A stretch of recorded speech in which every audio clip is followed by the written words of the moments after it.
When four teen male bullies see a quiet black girl step into their small-town karate dojo, they mock her, certain she's too young and outmatched to belong. Maya's shy demeanor and second-hand GI make her an easy target, or so they think.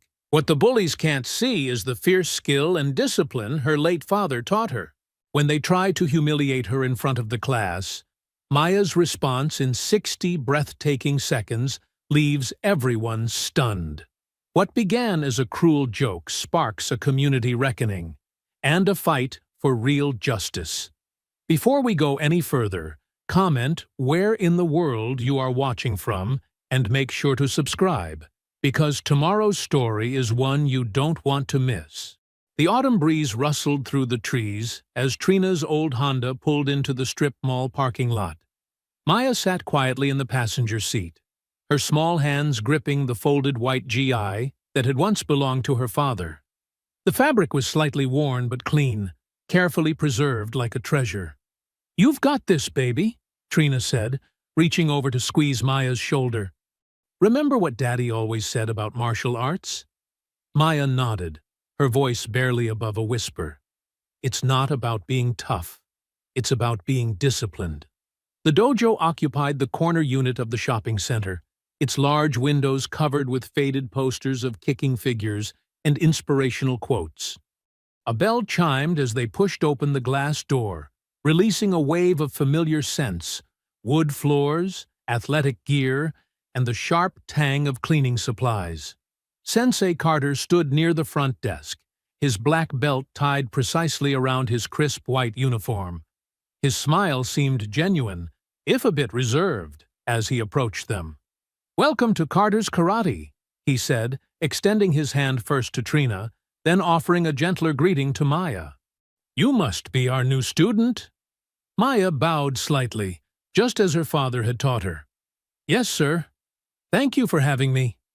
From the main training floor came the sound of teenage laughter. Four boys, all wearing brown belts, were huddled near the water fountain. The tallest one, Tyler, nudged his friends and jerked his chin toward Maya. "Look what just walked in," he muttered, loud enough to carry. The others, Austin, Chad, and Blake, snickered on cue. Trina's jaw tightened, but she kept her voice steady as she filled out the registration forms.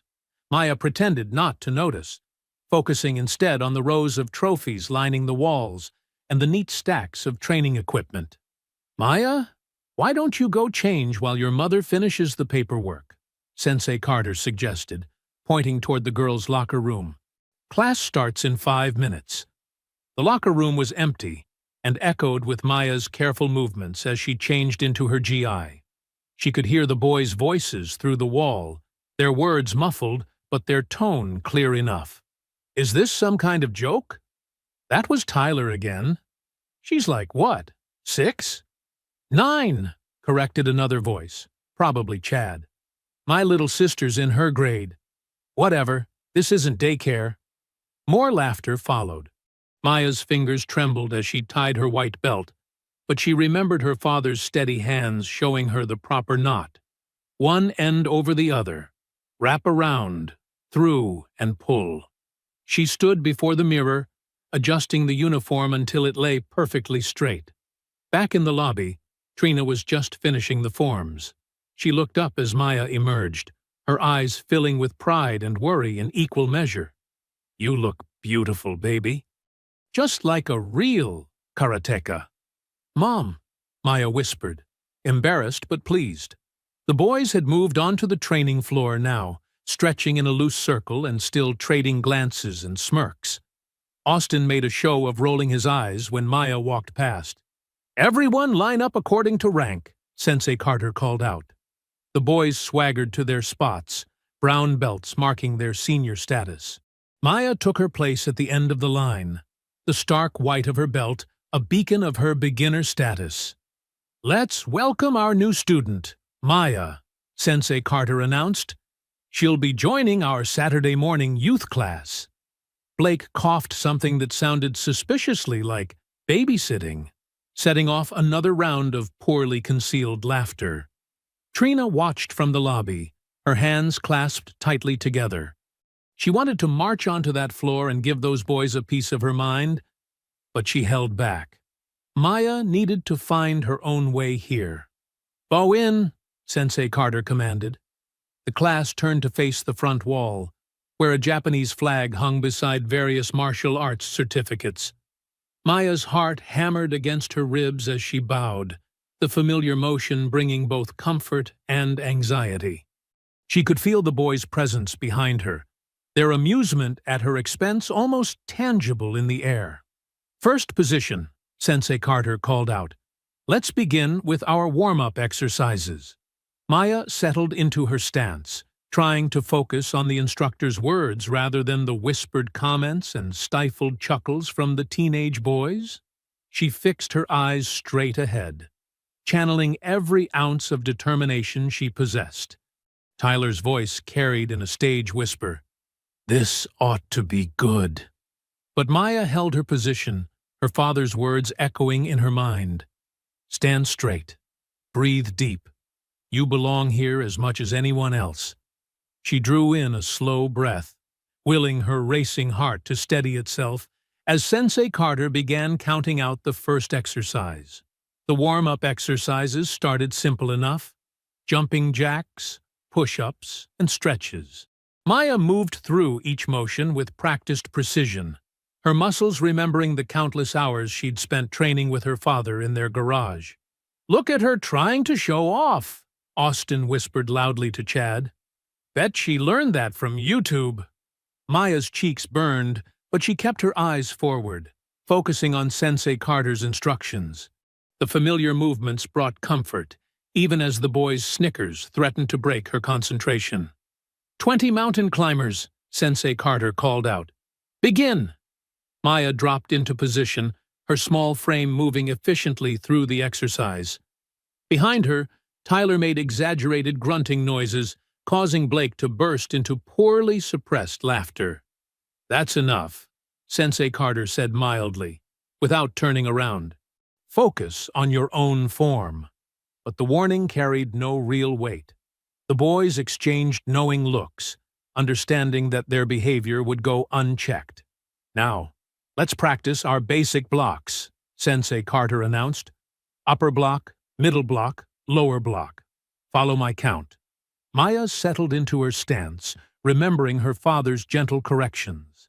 "Keep your core tight," he'd always said. "Power comes from your center." Her arms moved smoothly through each position, muscle memory taking over. "Hey, look, she actually knows something," Chad stage whispered. "Maybe Daddy bought her a black belt at Walmart." The words hit Maya like a physical blow. Her next block faltered, arms suddenly heavy with grief and anger. She heard Tyler snort behind her, followed by more muffled laughter. "Boys," Sensei Carter said, his tone still frustratingly gentle, "let's maintain proper dojo etiquette." Maya blinked hard, refusing to let tears form. Her father's voice echoed in her memory. "Never let them see you cry, baby girl. That's what they want. Show them your strength instead." The class moved on to basic kicks. Maya's technique was solid. Her father had drilled these movements countless times. But when she slightly lost balance during a round kick, the boys seized their opportunity. "Timber!" Blake called out softly, setting off another round of snickering. "Perhaps she needs her mommy to hold her hand," Austin added, just loud enough for Maya to hear. Sensei Carter cleared his throat. "That's not necessary," he said, but his eyes skated away from direct confrontation. "Let's move on to partner work." The energy in the room shifted immediately. The boys straightened up, exchanging predatory grins. "Sensei," Tyler called out, his voice dripping with false innocence. "Since we're showing the new student the ropes, maybe she should try sparring. You know, to see where she fits in?" Maya's heart raced, but she kept her face carefully neutral. Through the lobby windows, she could see her mother watching intently, ready to intervene at the first sign of trouble. "That's not usually how we introduce new students," Sensei Carter hedged, but Tyler pressed on. "Come on, Sensei. How else will she learn?" Unless she's scared. The challenge hung in the air. Other students along the walls shifted uncomfortably, but no one spoke up. Maya could feel their eyes on her, waiting to see what she would do. "I'm not scared," Maya said quietly, her voice steady despite her pounding heart. Sensei Carter looked uncertain. "Maya, you don't have to—" "Please, Sensei," she insisted, remembering her father's words about facing challenges head-on. "I want to learn." The rest of the class passed in a blur of basic drills and light conditioning. The boys continued their commentary, growing bolder with each tepid warning from Sensei Carter. Every time Maya executed a move correctly, they found something to mock: her size, her form, her presence itself. When Sensei Carter finally called for the class to line up and bow out, Maya's GI was damp with sweat, her muscles trembling from the effort of maintaining her composure. The boys swaggered past her toward the changing rooms, bumping shoulders and trading triumphant looks. "Good first class," Sensei Carter told her, but his eyes didn't quite meet hers. "See you next week?" Maya nodded, not trusting her voice. She changed quickly in the empty locker room, carefully folding her father's GI and placing it in her bag. In the car, Trina watched her daughter buckle her seatbelt, concern evident in her expression. "How was it, baby? Did you like the class?" Maya stared straight ahead, summoning a smile she didn't feel. "It was good, Mom. I want to come back next week." "Are you sure? Those boys seemed—" Trina's voice trailed off, heavy with unspoken worry. "I'm sure," Maya said firmly, even as her hands clenched in her lap. "Daddy would want me to stick with it." Trina reached over and squeezed her daughter's shoulder, recognizing the stubborn set of Maya's jaw, so like her father's. The car pulled out of the parking lot, leaving behind the dojo, where Maya's real test was only beginning. Maya stood in the girls' locker room, her hands shaking slightly as she tied her GI belt. The cramped space felt even smaller today, especially when voices from the hallway drifted through the thin walls. "Did you see her last time?" Tyler's voice carried clearly. "Acting like she knows something." "We'll fix that today," Austin replied, followed by muffled laughter. "During sparring," Tyler continued, his voice dropping lower but still audible, "we'll show her what real karate looks like. Teach her where she belongs." Maya's stomach tightened, but she forced herself to breathe deeply, just as her father had taught her. "Center yourself," he would say. "Fear is normal, but don't let it control you." She adjusted her GI one last time, checking that the worn white fabric was properly aligned. The uniform had belonged to her father. It was too big, but she'd carefully folded and pinned it to fit. Every time she wore it, she felt closer to him. Through the lobby windows, Maya noticed several adults she hadn't seen before, watching the dojo floor with interest. They were dressed expensively, wearing expressions of smug superiority that matched their sons. Tyler's father, in particular, stood front and center, his arms crossed and jaw set in a way that mirrored his son's stance.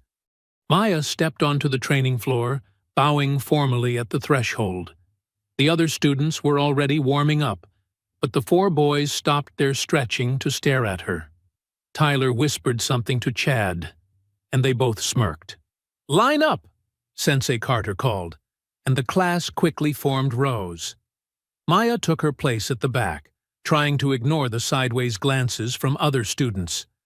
The warm-up passed quickly, though Maya noticed Tyler making frequent trips to the front desk, where he seemed to be studying a clipboard intently. She recognized it as the sparring rotation list, usually posted before class. "Today we'll focus on kumite, sparring," Sensei Carter announced. "Remember, this is about control and technique, not power. I expect clean matches." Tyler's hand shot up. "Sensei, I updated the sparring list like you asked. Should I read out the pairs?" Maya's heart sank. She hadn't missed the look that passed between Tyler and his friends, or the way Sensei Carter hesitated before nodding.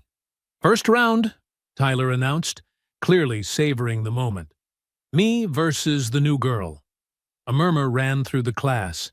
Several students shifted uncomfortably, but no one spoke up. Through the window, Tyler's father nodded approvingly.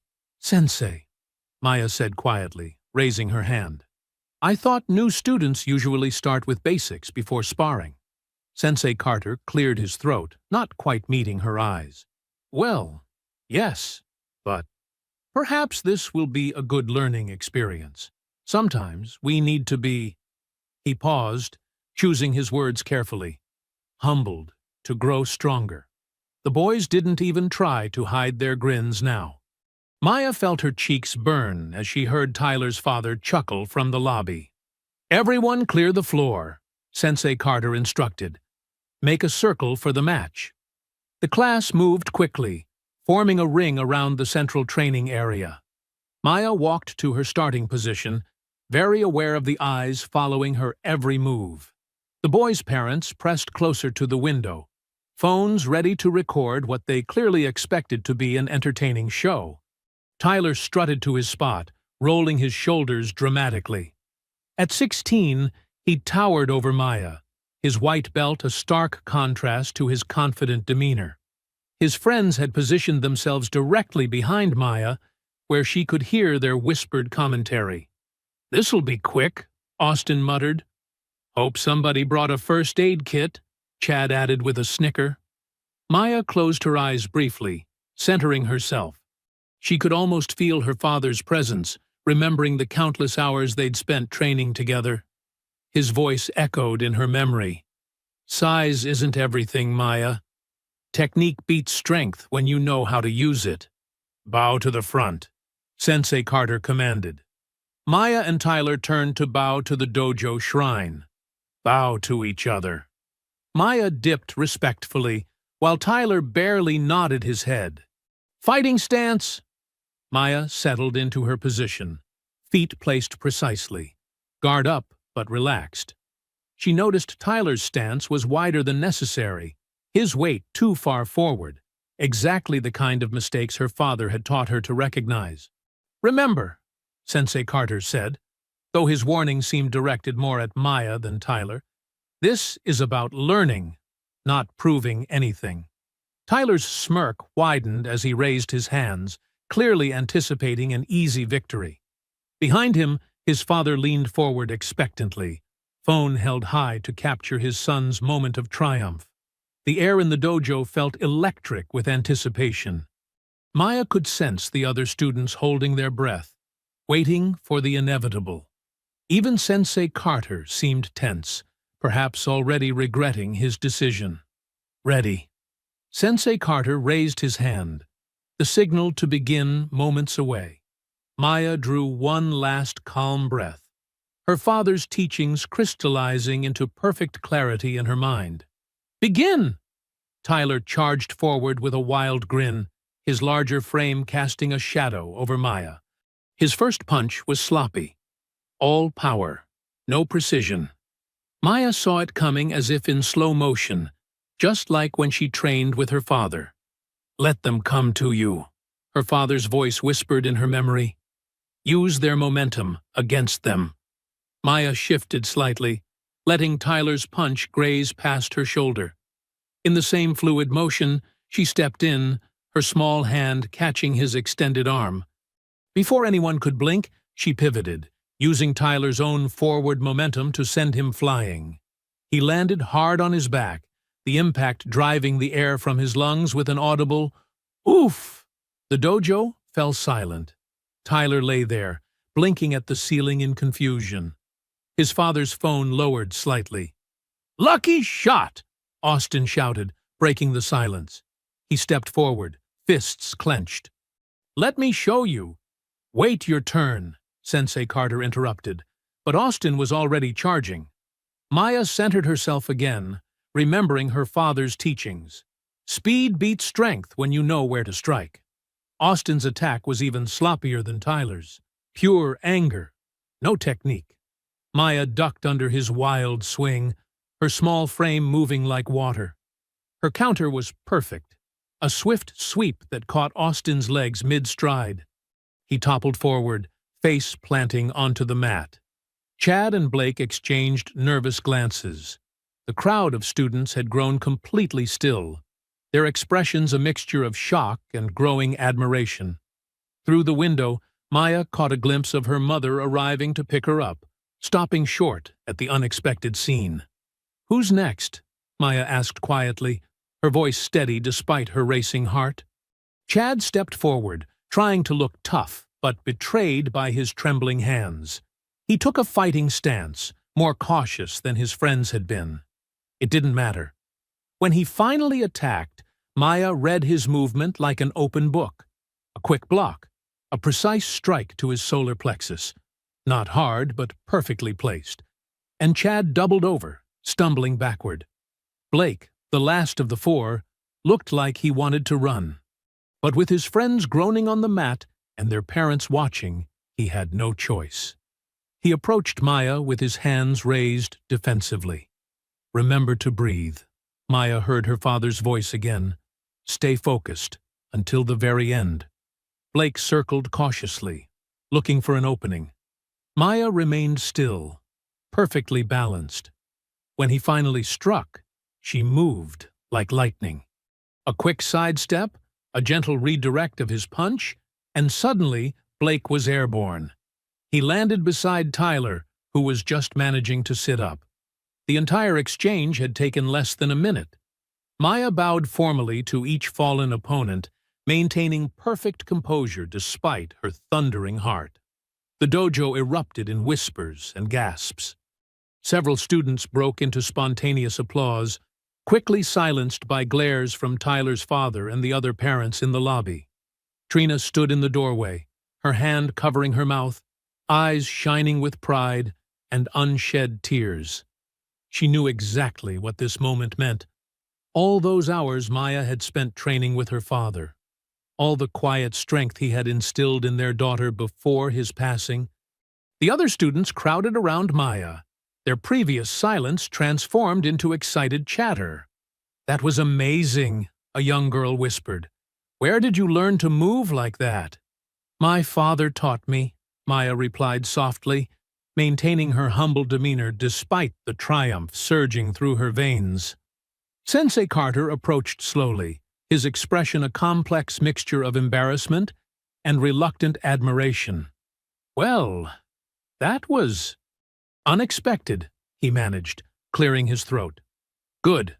Good technique, Maya." The four boys had finally regained their feet, huddling together near the edge of the mat. Their faces burned with humiliation as their parents stormed away from the lobby windows. Tyler's glare promised that this wasn't over, but Maya noticed something new in the eyes of her other classmates. Respect. A younger student tugged at Maya's sleeve. "Can you teach me that sweep you used?" she asked eagerly. Others nodded in agreement, moving closer. Maya stood straight, just as her father had taught her. "The key is balance," she began, demonstrating the proper foot position. More students gathered around, hanging on her every word. For the first time since entering the dojo, Maya felt truly seen. The four boys skulked toward the locker room, their usual swagger replaced by stiff, painful movements. Their whispered threats carried across the dojo, but Maya barely heard them. She was too busy showing a group of fascinated students the proper way to position their hands for a basic block. Trina watched from the doorway, her heart swelling with love and pride. Her daughter stood tall in her late husband's carefully altered gi, teaching with the same gentle patience he had always shown. In that moment, Maya wasn't just a 9-year-old girl in a hostile dojo. She was her father's legacy, standing firm against injustice with skill, grace, and dignity. Maya and Trina sat at their small kitchen table, sharing a celebratory dinner of mac and cheese, Maya's favorite comfort food.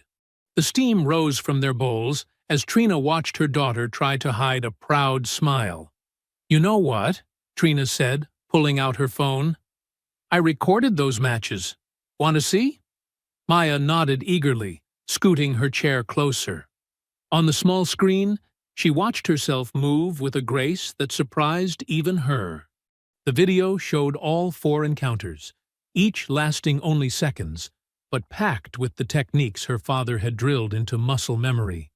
"Dad would be so proud," Maya whispered, touching the screen gently. "He is proud, baby. Wherever he is." Trina squeezed her daughter's shoulder. "I'm going to post this. People should see what my girl can do." Maya blushed but didn't object as her mother uploaded the video to her social media page. They finished dinner, did the dishes together, and Maya went to bed feeling lighter than she had in months. The next morning, everything changed. Maya was eating breakfast when Trina's phone started buzzing non-stop. The video had exploded overnight, shared hundreds of times. Most comments were supportive, but there were darker ones too. Angry parents calling Maya dangerous and out of control. "Don't read those," Trina said firmly, taking her phone away. "Let's get you to school." But school was different too. Kids whispered as Maya walked past. Some looked scared, others hostile. In her first class, she heard Tyler's younger sister telling everyone that Maya had viciously attacked her brother and his friends. "She's crazy," the girl stage whispered. "My mom says she shouldn't be allowed around normal kids." Maya's throat tightened, but she kept her head high, just like her father taught her. During lunch, she sat alone, picking at her sandwich while checking her phone. The rumors were everywhere now, twisted versions of what had happened. According to social media, she had ambushed the boys, had used illegal moves, was unstable and violent. The house phone started ringing that afternoon. Anonymous callers left threatening messages. Their neighbors, who usually waved cheerfully, hurried inside when they saw Trina's car pull up. Then came the call from Sensei Carter. Maya sat on the couch, close enough to hear both sides of the conversation as Trina put the phone on speaker. "Mrs. Daniels," Sensei Carter's voice wavered. "We have a situation." "What kind of situation?" Trina's tone was ice-cold. "The parents of several students have expressed serious concerns about safety. They're threatening legal action. Maya's display yesterday was technically against dojo rules. Students aren't supposed to spar outside their age and weight class. Rules you ignored when those boys targeted my daughter." Trina shot back. "Yes, well," Carter cleared his throat. "The thing is, we need to suspend Maya's membership. Just temporarily, until things cool down. You understand? It's a liability issue." "A liability issue?" Trina's voice rose. "The only liability was letting those boys bully a 9-year-old girl. Maya defended herself using proper technique, which you would know if you'd been paying attention, instead of letting those boys run wild." "Mrs. Daniels, please. Tyler's father is on the city council. The other parents are threatening to pull their kids out. I have a business to think about. And I have a daughter to think about," Trina snapped. "A daughter who did nothing wrong except stand up for herself. But I guess that's still not allowed, is it?" The line went quiet for a moment. "I'm sorry," Carter said finally. "The suspension stands. We'll refund your membership fees." Trina hung up without another word.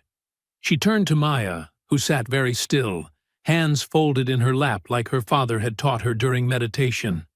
"Baby," Trina started. "It's okay, Mom," Maya said quietly. "I understand."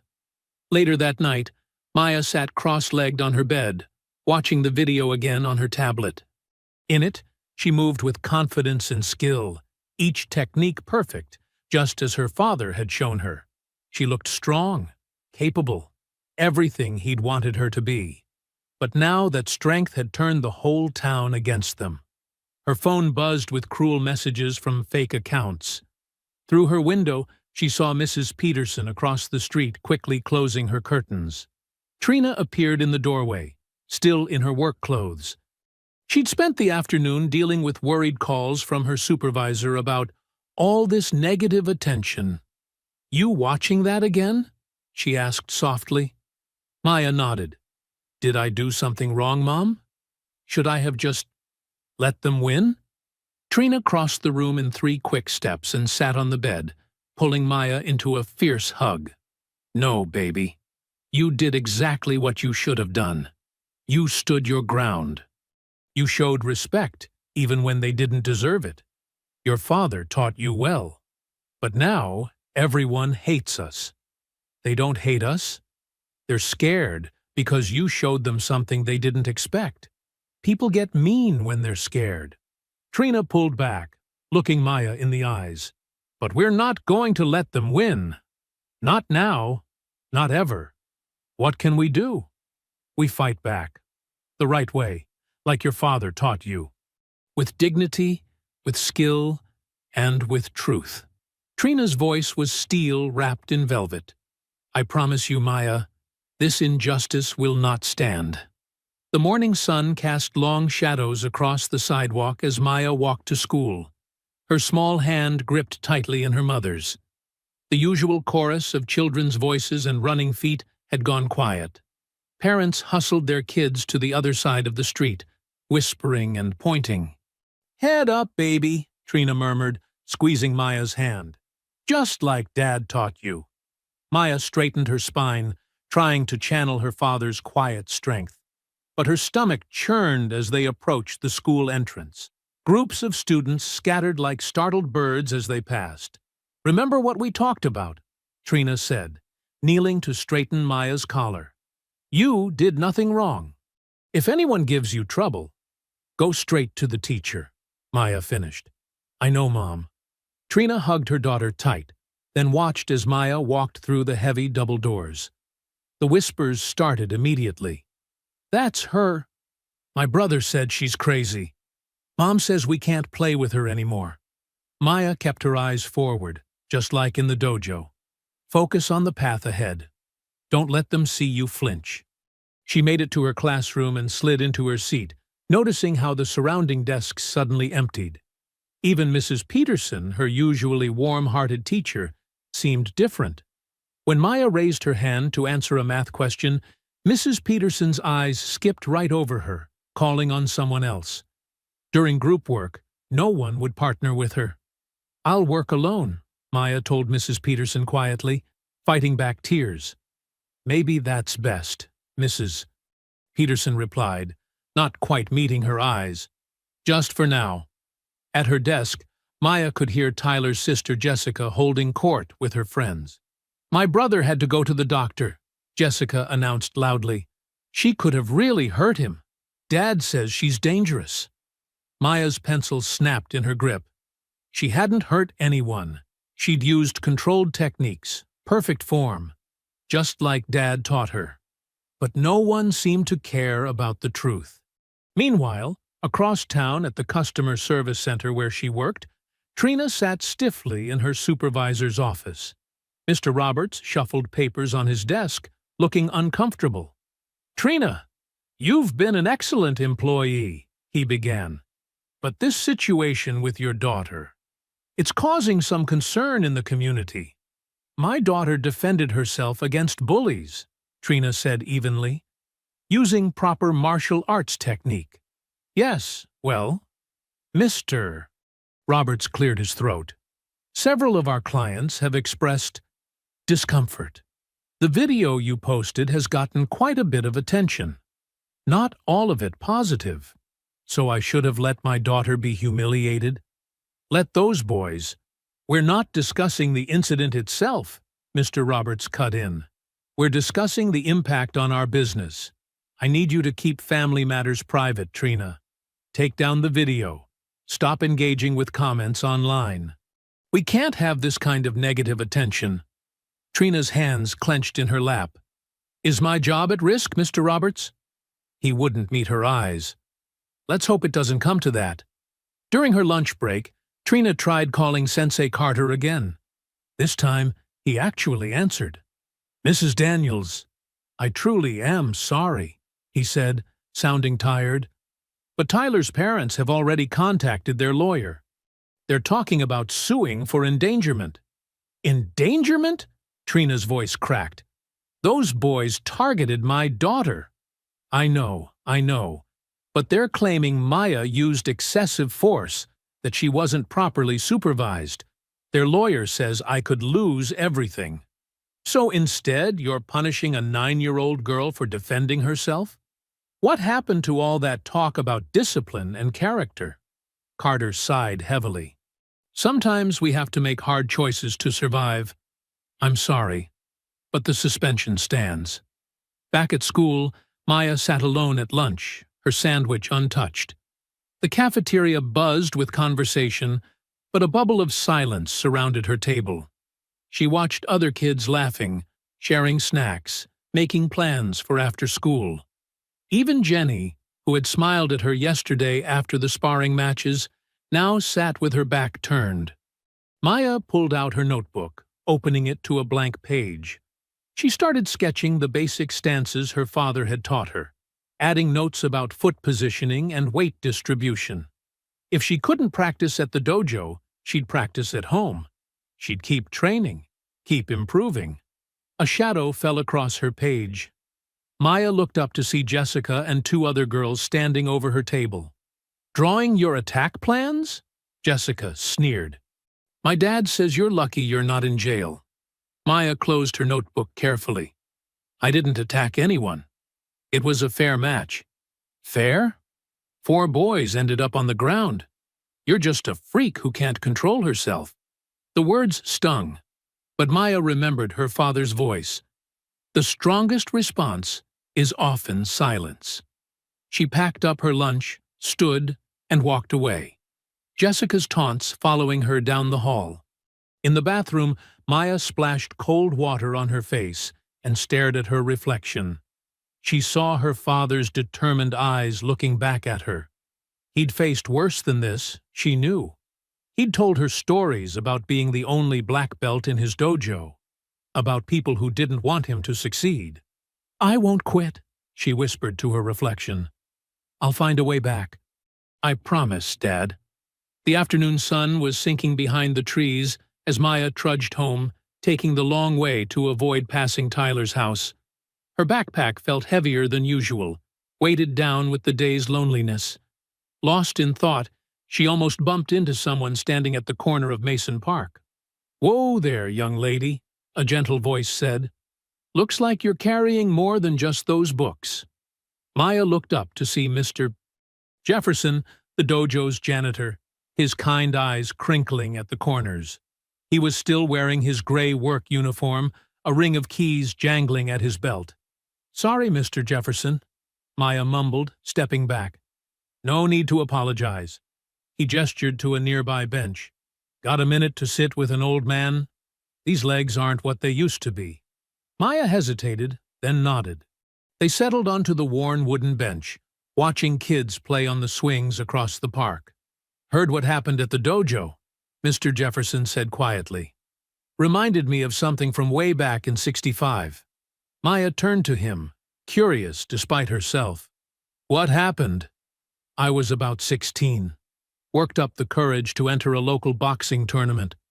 First black kid to ever try." He shook his head, chuckling without humor. "Man, you should have seen those faces when I stepped in that ring. Everyone expected me to fail. Some hoped I would." "Did you?" Maya asked. "Won 3 matches straight. Clean victories, perfect technique." His voice softened. "Next day, they changed the rules, said I didn't have the right paperwork, didn't meet some new requirements they'd just made up. Sound familiar?" Maya nodded, feeling tears prick at her eyes. "They won't let me come back to class. They're saying I'm dangerous." That's their favorite word when they're scared. Dangerous. What they really mean is you showed them something they didn't expect. Showed them their assumptions were wrong. Mr. Jefferson pulled a worn photograph from his wallet, showing it to Maya. "Know who that is?" Maya studied the faded image of a young black man in a karate gi, standing proud with a trophy. "Is that you?" "Nope. That's your daddy, about 20 years ago." He used to train at the community center where I worked after the boxing thing fell through. Never saw someone so dedicated, so focused on getting every move just right. Maya's eyes widened. You knew my dad? Sure did. And I knew his teacher, too. Sensei Ruth Williams. Toughest woman I ever met. Still volunteers at the center, matter of fact. Mr. Jefferson checked his watch. She might be there right now, if you're interested. Maya glanced at her phone. Mom's expecting me home. Call her. Tell her you're getting some extra help with homework at the community center. Not exactly a lie, just different kind of learning. 20 minutes later, Maya followed Mr. Jefferson through the dojo's back entrance, the familiar smell of wood and canvas mats washing over her. In the dim light of the empty training hall stood a tall black woman with silver-streaked hair, pulled back in a tight bun. Her GI was crisp and white, her black belt worn but perfectly tied. So, this is James's girl, Sensei Ruth said, her voice deep and steady. I see his spirit in your eyes. Maya bowed instinctively. You taught my father? For 3 years, before he moved to the city. Ruth circled Maya slowly, evaluating her stance. Mr. Jefferson told me about your matches. 4 opponents in under a minute. Impressive. But now comes the real test. What test? Standing your ground when the whole world tries to push you down. Ruth moved to the center of the mat. Your father faced the same battles. He learned that technique isn't just about punches and kicks. It's about keeping your dignity when they try to take it. About finding your power when they say you don't deserve any. Maya felt something stir in her chest. Hope, maybe, or determination. Will you teach me? 3 nights a week after closing. Mr. Jefferson will let you in. Ruth's stern expression softened slightly. But you have to promise me something. What? No matter how hard it gets, no matter what they say or do, you keep showing up. You keep training. You keep proving them wrong, not with anger, but with excellence. Can you do that? Maya thought of her father, of his quiet strength and unwavering perseverance. Yes, Sensei. Then let's begin. Show me your front stance. For the next hour, Ruth drilled Maya on basics, correcting the smallest details of each movement. Her teaching style was different from Sensei Carter's, more demanding, more precise, but also more encouraging. When Maya executed a perfect kick, Ruth's good felt like the highest praise. Mr. Jefferson watched from his spot by the door, occasionally sharing stories about Maya's father's training days. He used to practice that same kick hundreds of times, he said. Said he wouldn't stop until it was flawless. As the session ended, Maya felt muscles burning she didn't know she had, but her heart felt lighter than it had all day. Same time Wednesday, Ruth said, adjusting Maya's GI collar. And remember, excellence is your answer to ignorance. Walking home in the growing darkness, Maya replayed Ruth's words in her mind. For the first time since the suspension, she felt truly hopeful. The bullies might have taken away her spot at the dojo, but they couldn't take away her determination to improve, to excel, to prove herself worthy of her father's legacy. Her phone buzzed. A text from her mom asking where she was. Maya picked up her pace, a small smile playing at her lips. She had allies now. She had a plan. Most importantly, she had a way to keep training, to keep growing stronger. The bullies thought they'd won, but Maya knew better. This was just the beginning. Maya's alarm buzzed at 5:30 a.m., and she silently slipped out of bed, careful not to wake her mother in the next room. Her muscles ached from last night's training with Sensei Ruth, but she pushed through the discomfort as she changed into her workout clothes. The morning routine had become second nature over the past 2 weeks. Stretches, push-ups, and kata practice in their small backyard. The dewy grass soaked through her socks, but Maya didn't mind. Each morning session helped her stay sharp for the evening training at the community center. After her workout, Maya tiptoed back inside. She could hear her mother's tired movements in the kitchen. Trina's face looked drawn, with dark circles under her eyes that makeup couldn't quite hide. "Morning, baby," Trina said, attempting a smile. "I made oatmeal." Maya noticed the pile of bills on the kitchen table, partially hidden under a newspaper. A red past due stamp peeked out from one envelope. "Thanks, Mom. I can wash the dishes before school." "You're such a good girl." Trina kissed Maya's forehead, then frowned at a new scratch on their kitchen window. "These vandals need to find better hobbies." Maya's stomach tightened. She knew who was responsible. The same people who'd keyed "go home" into their car's paint last week. The same ones who'd thrown rocks through their living room window, forcing them to patch it with plastic sheeting until they could afford repairs. "I can get a paper route," Maya offered, stirring her oatmeal, "to help with the bills." Trina's eyes softened. "No, baby. You focus on school and your study sessions." They both knew she meant the secret training, though they never discussed it directly. "I'll figure something out." At school, Maya kept her head high despite the whispers and pointed looks. The morning classes passed in a blur until lunch period arrived.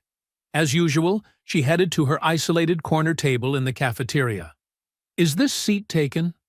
Maya looked up to see Emily Sloan standing there, lunch tray in hand. Emily was white, like most kids at school, but her smile seemed genuine. No," Maya said cautiously. "But you don't have to." "I want to," Emily said, sitting down. "Besides, my usual table's gotten kind of boring. All they do is talk about TikTok dances." Maya couldn't help but smile. She'd seen Emily in her classes, but had never really talked to her before. "Won't your friends be mad?" Emily shrugged, unwrapping her sandwich. "If they get mad about where I sit for lunch, they're not really friends, are they?" They ate in comfortable silence for a few minutes before Emily spoke again. "I saw the video, by the way, of you at the dojo. It was amazing." Maya tensed, waiting for the criticism that usually followed. "Those boys deserved it," Emily continued. "They're jerks to everyone, but what they did to you was extra mean. My brother used to train with them before he quit. Said they were bullies even then." "Thanks," Maya said quietly. "Most people don't see it that way. Most people are scared of standing up to them because their parents are rich and important." Emily rolled her eyes. "My dad says that's what's wrong with this town. Too many people worried about making waves." After school, Maya helped her mother clean up another mess. Eggs thrown at their front door. Trina's hands shook as she scrubbed, but her voice remained steady. "We're not giving them the satisfaction," she said firmly. "This is our home." That evening at the community center, Maya threw herself into training with renewed energy. Ruth worked her harder than ever, drilling complex combinations and sparring techniques. Mr. Jefferson watched from his usual spot, offering encouragement and water breaks. "Your focus is improving," Ruth noted as Maya executed a perfect roundhouse kick. "You're learning to channel your frustration into power." "Had a lot of practice lately," Maya said, wiping sweat from her forehead. Speaking of practice," Ruth exchanged glances with Mr. Jefferson. "There's something you should know about." Maya lowered her guard, curious. "What is it?" "The Regional Youth Karate Championships are coming up next month," Ruth said, adjusting her belt. "Open registration. Any style welcome. No dojo affiliation required." Maya's heart skipped a beat. "You means you could compete," Mr. Jefferson said. "Show everyone what real karate looks like." "But," Maya hesitated, "what about Sensei Carter's suspension?" "He has no authority over public tournaments," Ruth said firmly. "This would be your chance to prove yourself on neutral ground, to reclaim your honor in front of the whole community." Maya thought about her mother's tired eyes, Emily's brave friendship, the endless whispers and vandalism. She thought about her father's photograph in Mr. Jefferson's wallet, standing proud with his trophy. "When can I register?" she asked. The town hall's wooden benches creaked as Maya and her mother found seats near the back. The monthly council meeting had drawn a larger crowd than usual, and Maya knew why. Whispers followed them like shadows. "That's the girl. The one from the dojo. Did you see the video?" Trina squeezed Maya's hand, her grip firm but gentle. They'd come to speak about the recent vandalism, but Mayor Thompson had shuffled their item to the end of the agenda. Maya watched as Tyler's father, dressed in an expensive suit, commanded attention near the front row. "Just community business," he was saying loudly to his circle of supporters. "We need to discuss safety at youth sporting events. Some participants are simply too aggressive." Emily appeared beside Maya's bench, her pink backpack clutched to her chest. "Hi," she whispered, sliding in next to them. "My dad made me come, but I'm glad you're here too." Maya smiled, grateful for the friendly face. As the meeting droned on, Emily passed her a folded note. Inside was a printed flyer for the Regional Youth Karate Championships, with the date circled in red marker.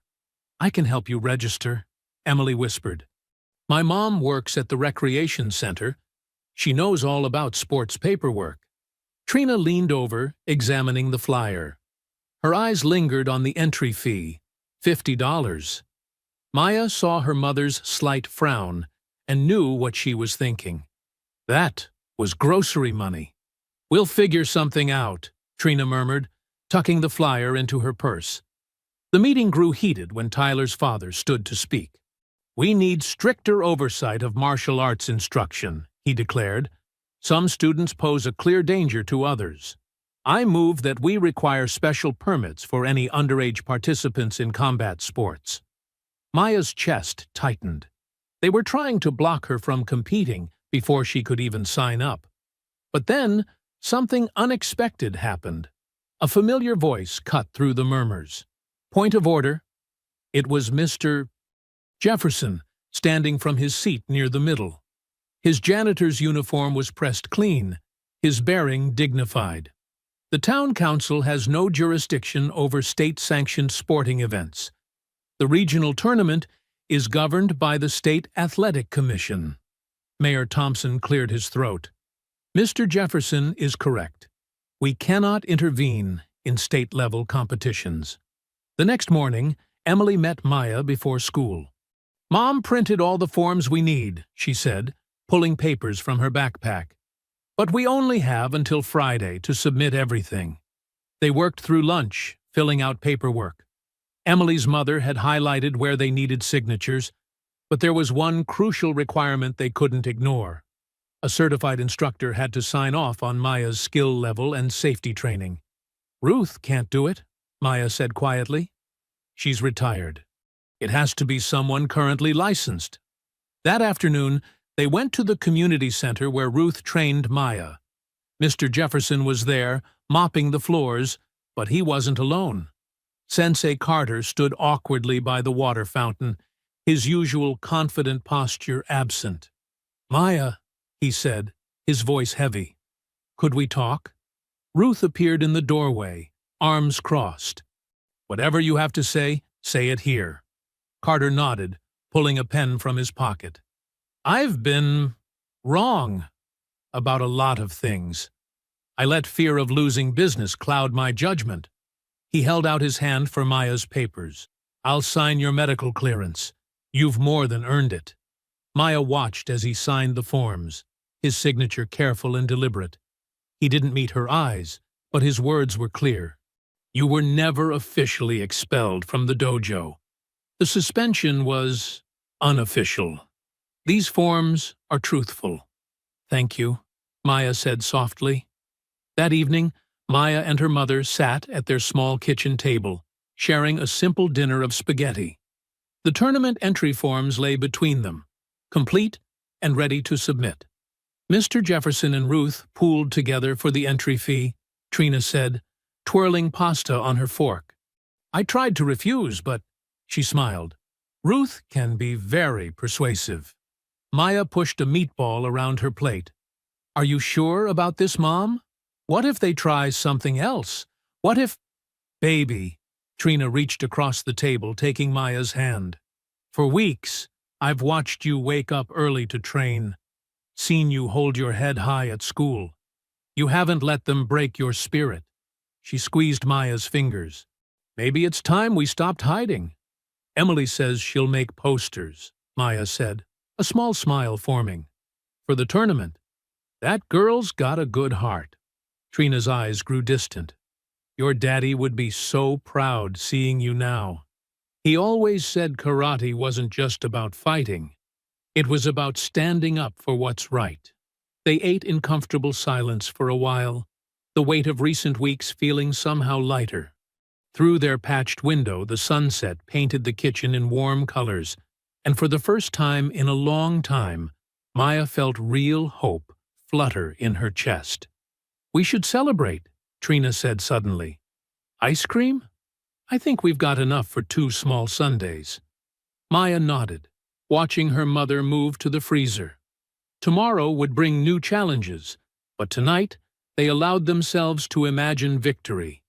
Not just in the tournament, but over the fear and hatred that had tried to drive them down. Emily's thumbs flew across her phone screen as she sat cross-legged on Maya's front porch. Look at this! 300 shares already! She tilted the screen to show Maya a video of their last training session with Ruth. Maya watched herself executing a perfect roundhouse kick.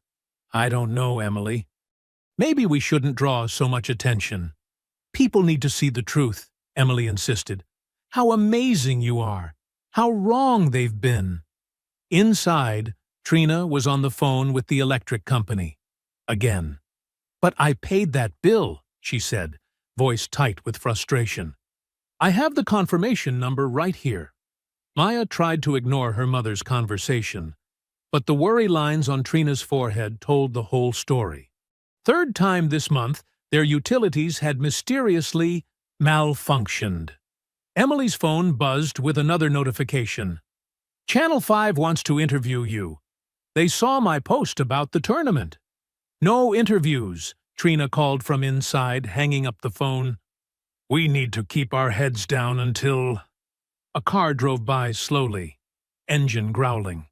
Tyler's father behind the wheel, staring hard at their house. Emily instinctively scooted closer to Maya. You don't have to stay, Maya told her friend. I know your dad got those phone calls at his office. Emily's face hardened. I'm not going anywhere. My dad says if they want to threaten his job for supporting what's right, then maybe he needs a new job anyway. Later that afternoon, during training at the community center, Ruth was unusually quiet. Maya caught her checking her phone between drills. Everything okay, Sensei? Maya asked, wiping sweat from her forehead. Ruth's lips pressed into a thin line. Just some concerned citizens sharing their opinions about me training you. She tucked the phone away. Nothing I haven't heard before. Now, show me that Kata again. But Maya had seen the message on Ruth's screen. Something about her volunteer position at the senior center being reconsidered. The sun was setting when they finished practice. Maya found a folded paper tucked under their welcome mat at home. Inside, newspaper letters had been pasted to spell, drop out or else. Trina found Maya staring at the note. Without a word, she took it, added it to a growing file, and pulled Maya into a tight hug. They're scared, Trina whispered, because they know you're going to show everyone exactly who you are. That evening, as Maya practiced in their small backyard, a familiar figure approached the fence. Sensei Carter looked different, tired, older somehow. Maya, he said softly, could we talk? Trina appeared on the back steps, protective but curious. I've been a coward, Carter said, his voice heavy with shame. I let fear of losing my business override everything I claim to teach about honor and justice. He met Maya's eyes. I'll be at the tournament, not just to sign papers, to support you. Publicly. They'll come after your dojo, Maya said. Carter's smile was sad, but determined. Let them try. Sometimes we have to lose something to remember what matters most. After he left, Maya resumed her practice, each move precise and focused. The porch light flickered, another electrical problem. But she kept going in the growing darkness. Inside, Emily's latest social media update pinged on Maya's phone. The support messages were outnumbering the hate now. People from neighboring towns promised to attend the tournament. A local civil rights group offered to document any interference. But with each message of hope came a shadow of threat. Emily's father's car was keyed in his office parking lot. Ruth's senior center students were told their instructor might be too busy to continue classes. Even Mr. Jefferson found his janitorial supplies mysteriously misplaced or damaged. Still, they persisted. Ruth trained Maya harder than ever. Emily's social media campaign grew. Mr. Jefferson told stories of much worse opposition he'd faced and overcome. That night, Maya lay in bed, her GI pressed and ready for tomorrow. The tournament schedule sat on her nightstand, her name printed clearly in the intermediate division. Outside, a car alarm went off, probably another random act of vandalism, but Maya focused on her breathing, just as Ruth had taught her. Trina came in, settling on the edge of Maya's bed. "You know," she said, smoothing Maya's covers, "when you were born, your daddy said you had fighter's eyes. Not angry eyes, determined ones." She touched Maya's cheek softly. "He said you'd change things just by being yourself." "I'm scared, Mom," Maya whispered. "Not of the tournament, of what they might do." "I know, baby." Trina's voice was strong and sure. But being scared and being brave aren't opposites. Sometimes they go hand in hand. She leaned down, kissing Maya's forehead. "I am so proud of you. Win or lose tomorrow, you have already shown more courage than most people show in a lifetime." Maya closed her eyes, feeling her mother's hand in hers. Tomorrow would come with its own challenges, but for now, in this quiet moment, she let herself feel the pride in her mother's words, the strength of all those standing beside her, and her own unwavering determination to show the world exactly who she was. The sun hadn't yet cleared the horizon when Maya's alarm buzzed.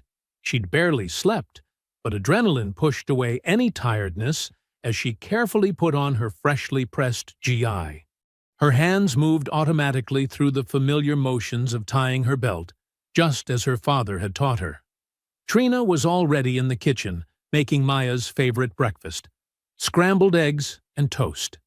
"Eat up," she said, sliding the plate across their small table.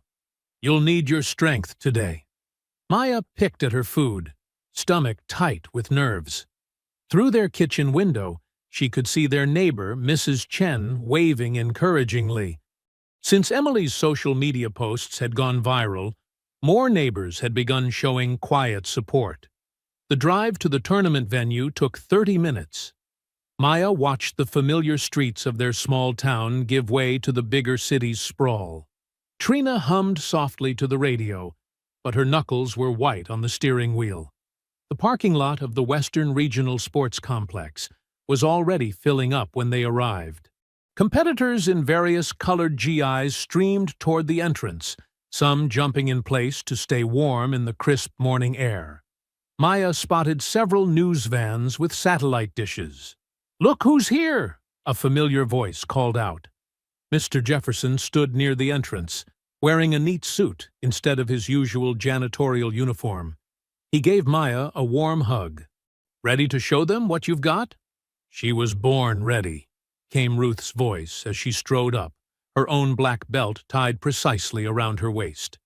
She carried a small gym bag that Maya knew contained extra hand wraps and water bottles. Emily arrived with her parents, phone already recording. "The support online is crazy," she exclaimed.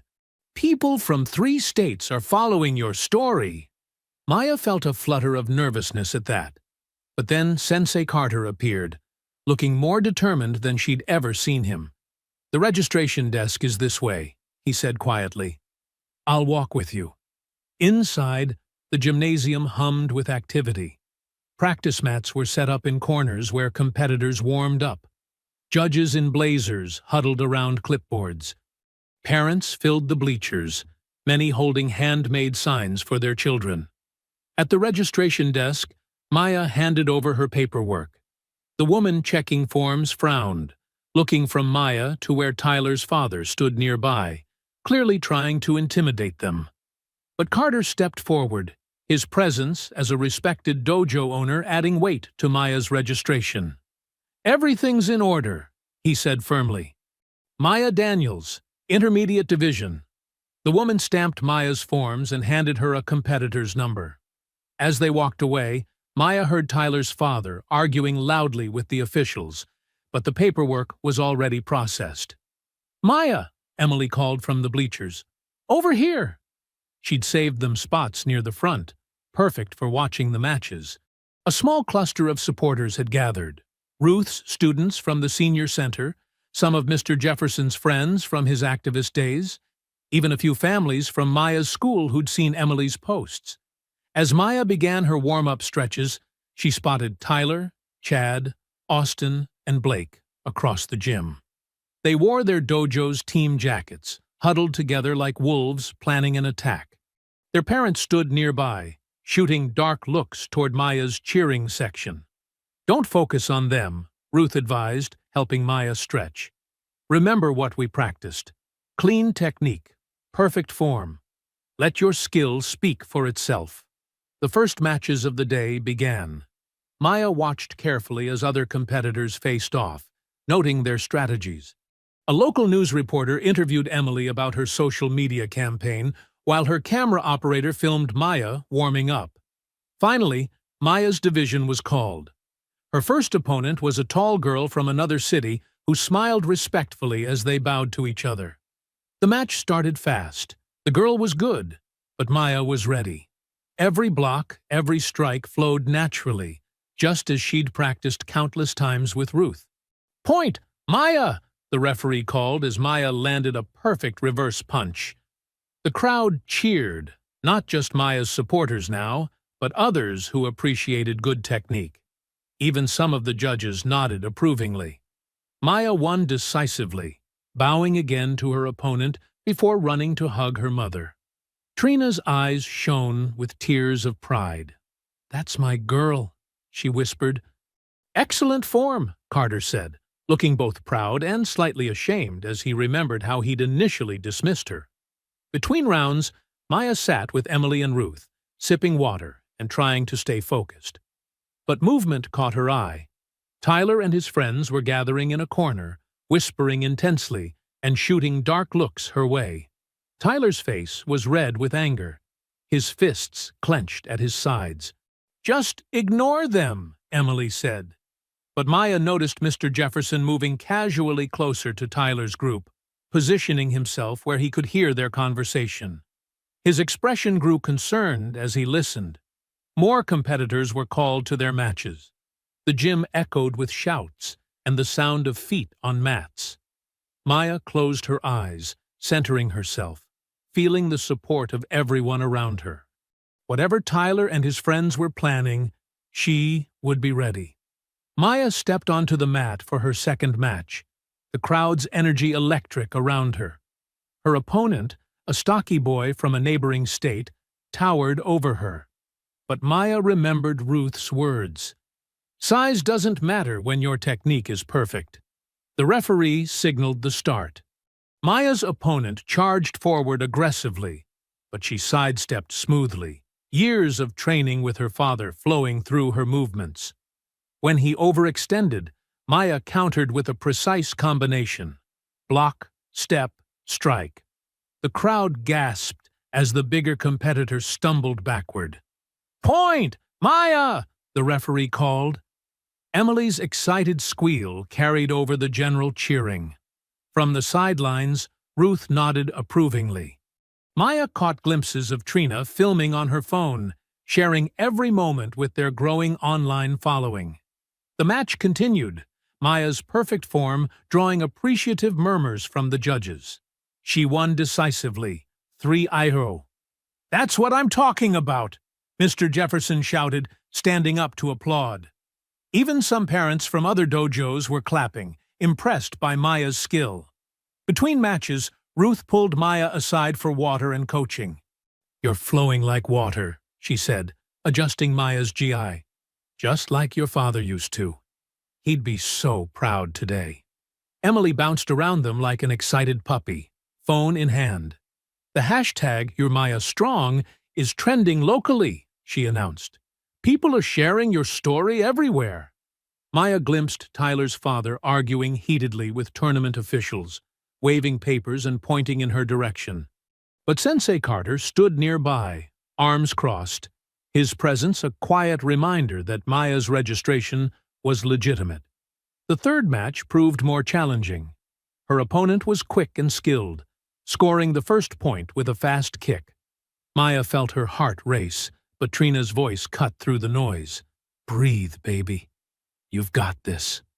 Maya centered herself, remembering countless evening practices with Ruth. The next exchange was lightning fast. Maya blocked a punch, spun inside her opponent's guard, and scored with a textbook-perfect counter. The crowd erupted. "Beautiful technique," one judge commented loudly. Maya's opponent fought hard, but Maya's precision won out. The final point came from a combination that had Ruth beaming with pride. "That's my student," Ruth called out as Maya bowed to her opponent. The victory qualified Maya for tomorrow's finals, and the announcement drew cheers from her growing fan section. Tyler and his friends huddled with their parents, faces dark with anger. But Maya barely noticed them now. She was surrounded by real support, Emily hugging her, Mr. Jefferson giving her a fist bump, and Sensei Carter offering quiet congratulations. "Let's get some rest," Trina said, gathering Maya's gear. "Big day tomorrow." They drove to a modest motel nearby, where Trina had splurged on a room to avoid driving back and forth. Emily's parents had gotten the room next door, and Ruth was staying just down the hall. The motel's small meeting room became their celebration space. Someone ordered pizzas. Maya couldn't even remember who. She sat cross-legged on a worn armchair, happily munching a slice while Emily showed her all the supportive messages pouring in. "Look at this one," Emily said, scrolling on her phone. "Maya shows us all what real strength looks like. And here's another. This girl is breaking barriers and taking names." Mr. Jefferson shared stories about other fighters for justice he'd known, making everyone laugh with his animated storytelling. Ruth demonstrated key moments from Maya's matches, drawing applause from their small but devoted audience. Trina sat beside Maya, arm around her shoulders, looking more relaxed than she had in weeks. "I knew you could do it," she said softly. "You're just like your father. Unstoppable when you set your mind to something." The pizza boxes emptied as the evening wore on. Someone found paper cups and soda in the motel vending machine. It wasn't fancy, but Maya couldn't remember feeling happier. Here, surrounded by people who believed in her, the past weeks of isolation and harassment felt distant. Emily's parents chatted with Trina about tomorrow's schedule. Ruth discussed strategy with Sensei Carter, who had stopped by briefly to drop off some sports drinks for tomorrow. Mr. Jefferson entertained younger siblings of other competitors with magic tricks he'd learned from his grandfather.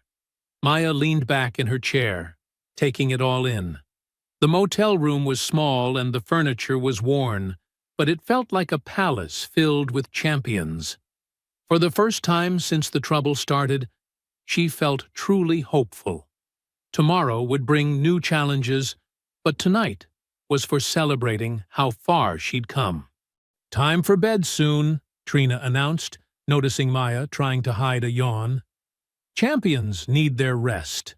Maya nodded, hugging her supporters goodnight one by one. Emily promised to meet her for breakfast, already planning their social media strategy for tomorrow. Ruth gave her a gentle fist bump, her eyes twinkling with pride. The walk to their room was short, but Maya felt like she was floating. The day's matches played through her mind, not as anxiety, but as confirmation that she belonged here, that all her training had prepared her for this moment. The evening's warmth had faded into a cool night as Maya and Emily headed to the vending machines. Their footsteps echoed across the nearly empty parking lot, still damp from an earlier rain shower. "I can't wait to see you compete tomorrow," Emily chatted excitedly, counting quarters in her palm. "We should get some energy drinks for the morning." A shadow moved behind the ice machine. Before Maya could react, Tyler stepped out, followed by Chad and Austin. Blake lingered near the motel entrance, nervously glancing around. "Well, look who it is," Tyler sneered, his voice dripping with hate. "The little show-off who thinks she's better than everyone." Emily stepped closer to Maya, her quarters clenched tight in her fist. "Leave us alone," she said, but her voice trembled. "Shut up!" Chad snapped, shoving Emily roughly aside. She stumbled, coins scattering across the wet pavement with metallic pings. Maya's heart hammered as the boys circled closer. The parking lot lights cast long shadows, making their faces look twisted and mean. She shifted into a defensive stance, just as her father had taught her. "You think you're so special," Tyler spat, closing in. "But you're nothing. You hear me? Nothing." He lunged forward, shoving Maya hard against the vending machine. Her head cracked against the metal, making her vision blur. Emily screamed for help. Maya tried to block Austin's grab, but Chad caught her arm, twisting it painfully behind her back. She kicked out, catching Tyler in the shin, but it only made him angrier. "You stupid!" Tyler's words were ugly, filled with racial slurs that made Maya's stomach turn.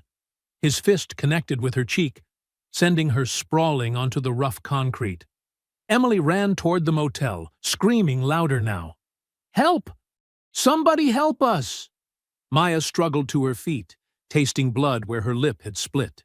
She managed to block another punch from Austin, but Tyler grabbed her injured arm and yanked hard.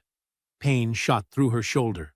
"Stay out of tomorrow's match," Tyler hissed in her ear, twisting her arm until tears sprang to her eyes. "Or next time will be worse." Doors began opening along the motel walkway. Blake's panicked voice cut through the night. "Someone's coming!"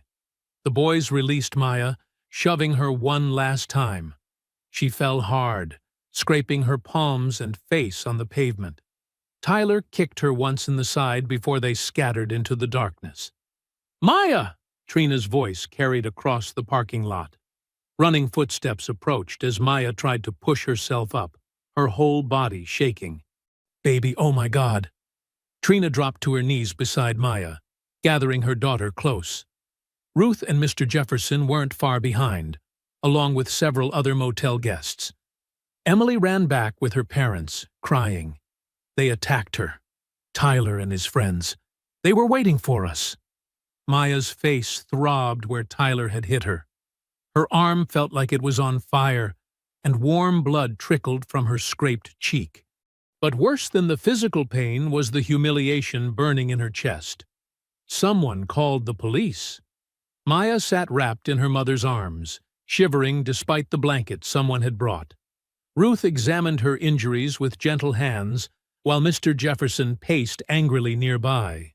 When two officers finally arrived, they seemed more annoyed than concerned. They barely took notes as Emily described what happened. "Did anyone else witness the actual assault?" one officer asked, looking bored. "My daughter is sitting here bleeding," Trina said, her voice tight with anger. "Look at her face." The second officer shrugged. "Could have happened any number of ways, without clear evidence or independent witnesses." "Those boys attacked her," Emily's father protested. "My daughter saw the whole thing." "They're just kids," the first officer said dismissively. "Probably just roughhousing that got out of hand. We'll talk to them, but without video evidence." Maya felt something break inside her. These were the people who were supposed to help, supposed to protect her. But they were already closing their notebooks, making excuses to leave. Back in their room, Trina carefully cleaned Maya's scrapes with supplies from the first aid kit she always carried. Each dab of antiseptic stung, but Maya barely noticed through her tears. Maybe I should just quit, she whispered, voice catching. Drop out of the tournament. Go home. Oh, baby. Trina's own eyes were wet as she bandaged Maya's palms. We can, if you want to. No one would blame you. Maya curled up on the bed, her bruised body aching. The tears came harder now, soaking into her pillow. Everything she'd worked for, everything she'd fought against. It all felt hopeless in that moment. I'm scared, Mom, she admitted in the darkness. What if they come back? What if they hurt me worse next time? Trina stroked Maya's hair, humming softly like she used to when Maya was small. But she had no answers, no words of comfort that could make this right.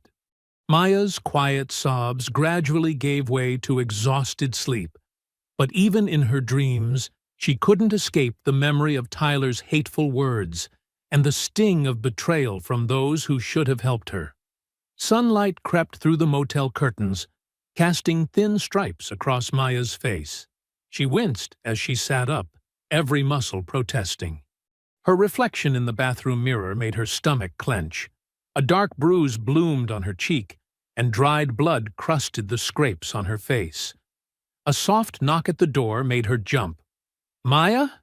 It's Ruth and Mr. Jefferson. Trina let them in while Maya sat on the bed, trying not to show how much her arm hurt.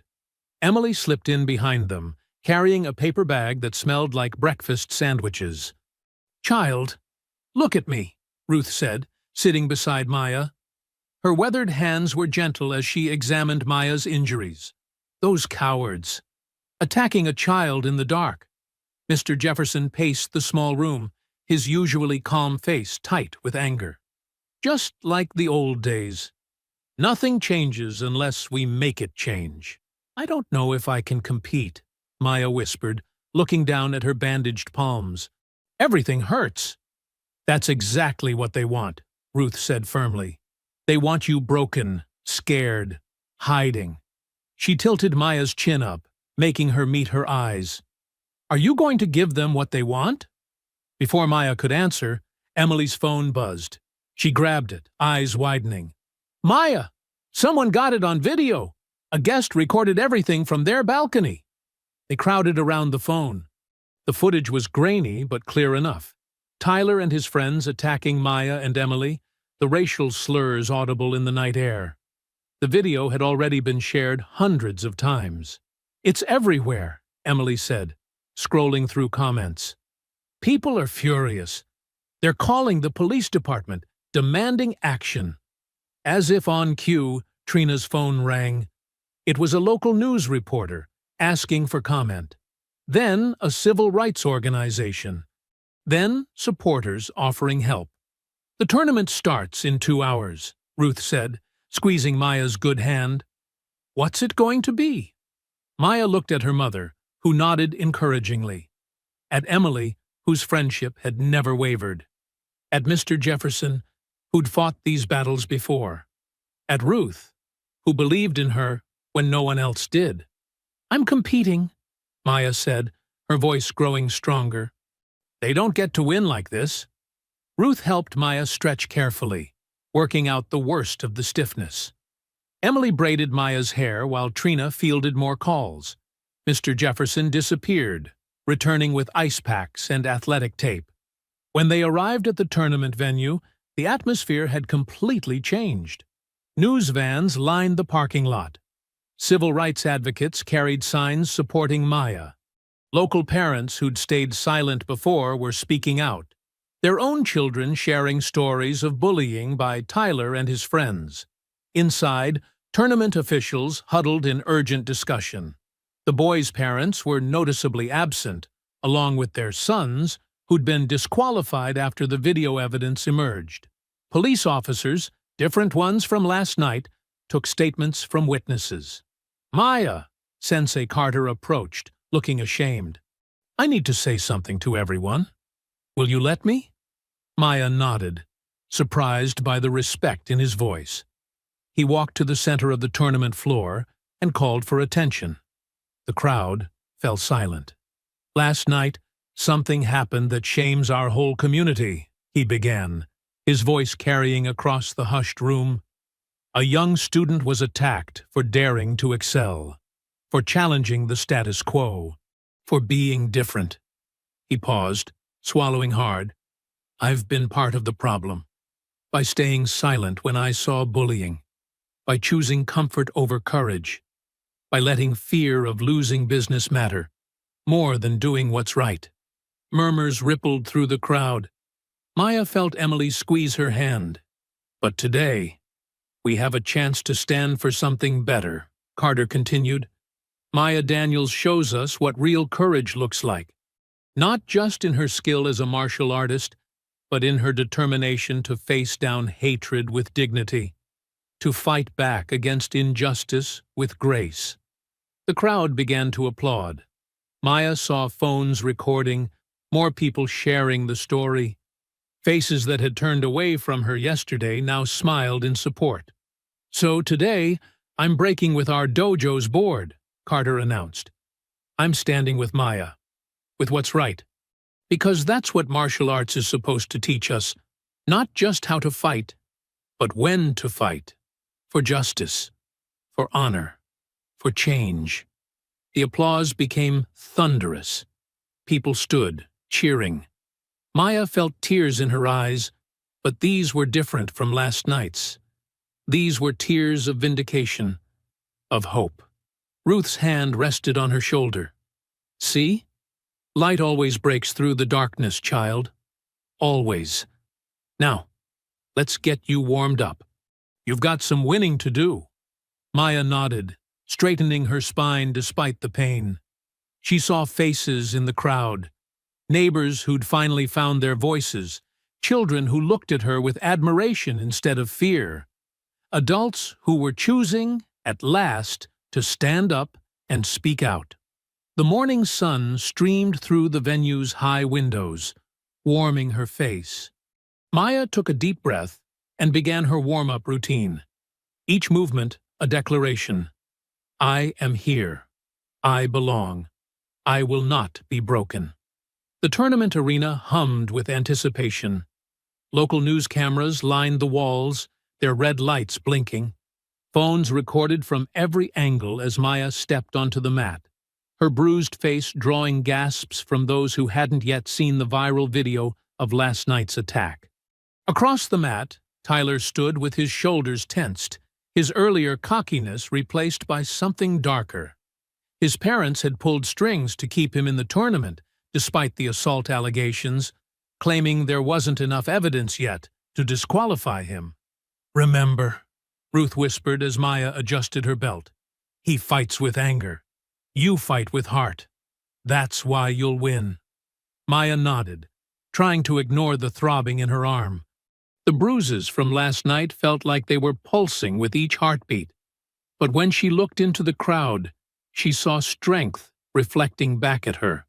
Her mother's proud smile, Emily's encouraging thumbs up, Mr. Jefferson's steady nod, and hundreds of faces that had transformed from hostile to supportive overnight. The referee called them to center mat. Maya walked forward, each step deliberate despite her aching muscles. Tyler's face was a mask of barely contained rage as they bowed. "Ready?" The referee looked between them. "Begin!" Tyler attacked immediately, charging forward with a wild combination of punches. Maya slipped to the side, letting his momentum carry him past.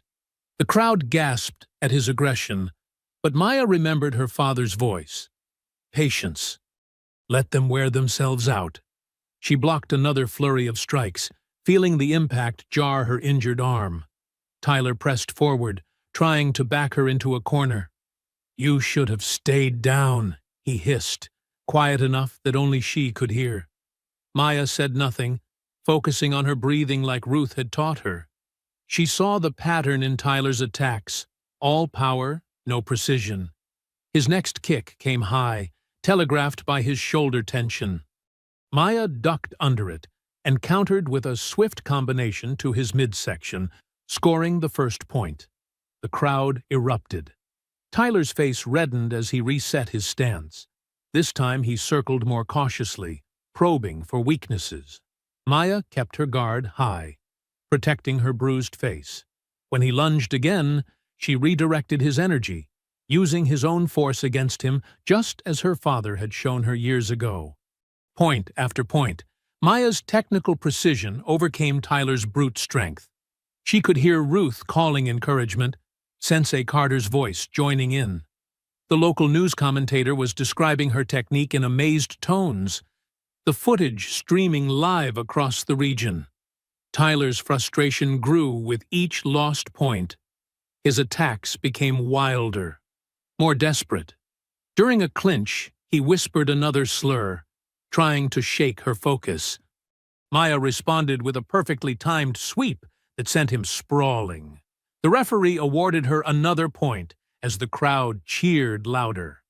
"That's it, baby!" Trina called out. "Show them who you are!"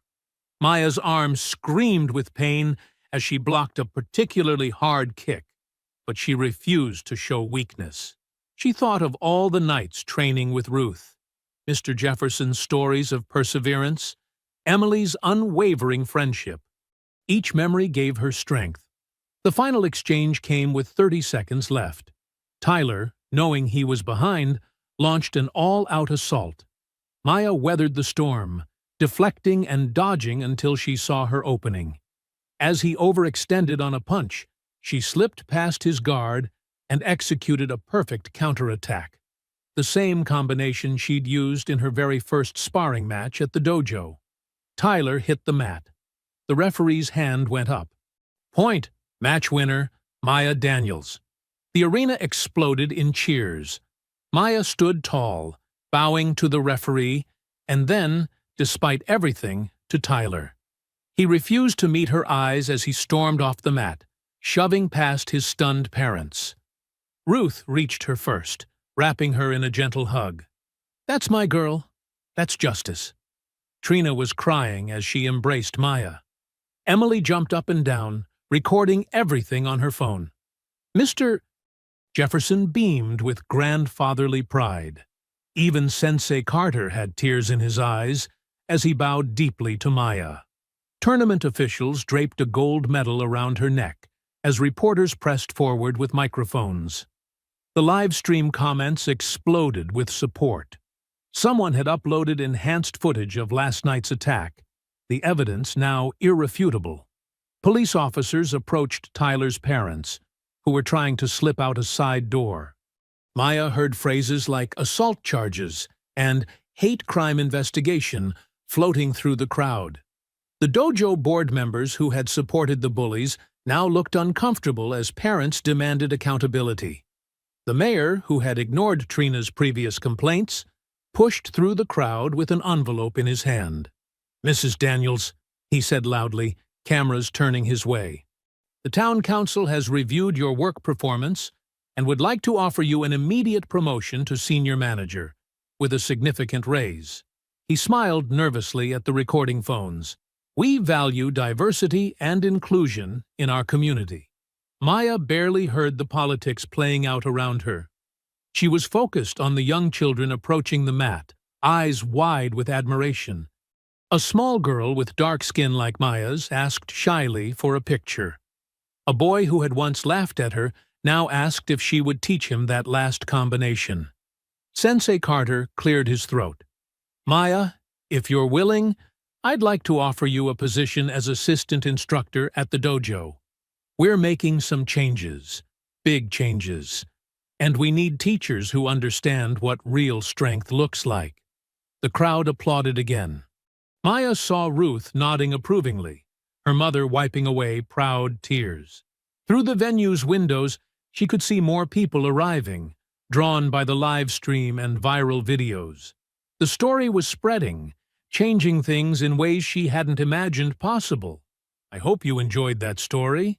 Please share it with your friends and subscribe so that you do not miss out on the next one. In the meantime, I have handpicked 2 stories for you that I think you will enjoy. Have a great day.